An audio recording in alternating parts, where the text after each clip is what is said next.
মধ্যরাত থেকে সারা দেশে বন্ধ হয়ে যেতে পারে ট্রেন চলাচল। বেতন ভাতা সংক্রান্ত জটিলতায় তৈরি হওয়া অসন্তোষের কারণে এই ঘোষণা দিয়েছে রেলওয়ের রানিং স্টাফরা। তারা জানান, অর্থ মন্ত্রণালয়ের কোনো প্রকার হস্তক্ষেপ ছাড়া তারা তাদের সিদ্ধান্ত থেকে সরে আসবে না। একজন রানিং স্টাফ অর্থাৎ চালক, সহকারী পরিচালক, গার্ড ও টিকিট চেকার ট্রেনের দায়িত্ব পালন শেষে তার নিয়োগপ্রাপ্ত এলাকায় বিশ্রামের সুযোগ পান। হেডকোয়ার্টার হলে 12 ঘন্টা এবং এলাকার বাইরে হলে 8 ঘন্টা বিশ্রামের সুযোগ পান তারা। রেলওয়ের স্বার্থে কোনো রানিং স্টাফকে তার বিশ্রামের সময়ে কাজে যুক্ত করলে বাড়তি ভাতা সুবিধা দেওয়া হয়, যা রেলওয়েতে মাইলেজ সুবিধা হিসেবে পরিচিত।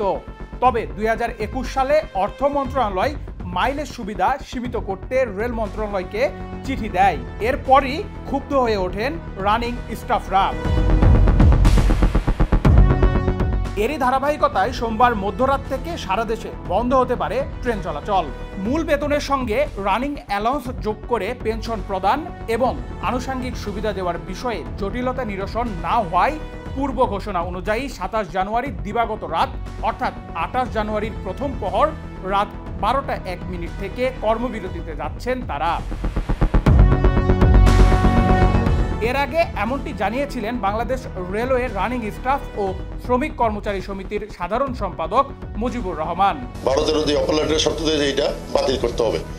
এই বাতিল না করলে আগামী 27 তারিখ রাত প্রায় 28 তারিখ 12টা 1 মিনিট থেকে আমাদের সারা বাংলাদেশে কর্মবিরতি এবং কোনো রেলগাড়ি কোনো গাড়ি আমরা চালাবো না, আমরা কর্মবিরতি যাবো অনির্দিষ্টকালে। ট্রেন চালানো বন্ধের বিষয় থেকে সরে আসতে গেলে রেলপথ মন্ত্রণালয় থেকে চিঠি দিলে হবে না, অর্থ মন্ত্রণালয়কে চিঠি দিতে হবে। 160 বছর ধরে চলে আসা একটা নিয়ম হুট করে বন্ধ করে দেবে, এটা রেলের কোনো স্টাফ মেনে নিতে পারে না।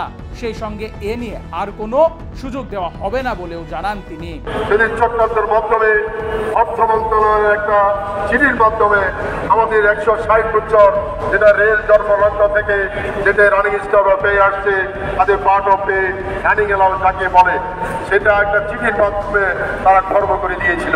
সচিব রিট করেছিল, ডিজি রিট করেছিল, কতভাবে আমরা তাদের সাথে বসছি, কতবার রিট করেছি। আমরা চাইনি রেল বন্ধ হোক, গণপরিবহন বন্ধ হোক, সাধারণ মানুষের গণপরিবহন বন্ধ হোক, এটা আমরা কোনোদিন চাইনি।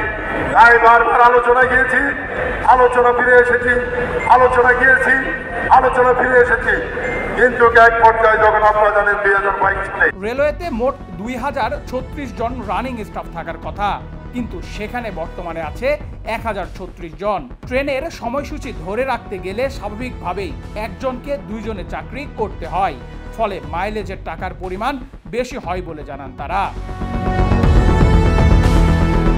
নেহাল আহমেদ প্রান্ত, বাংলাদেশ প্রতিদিন।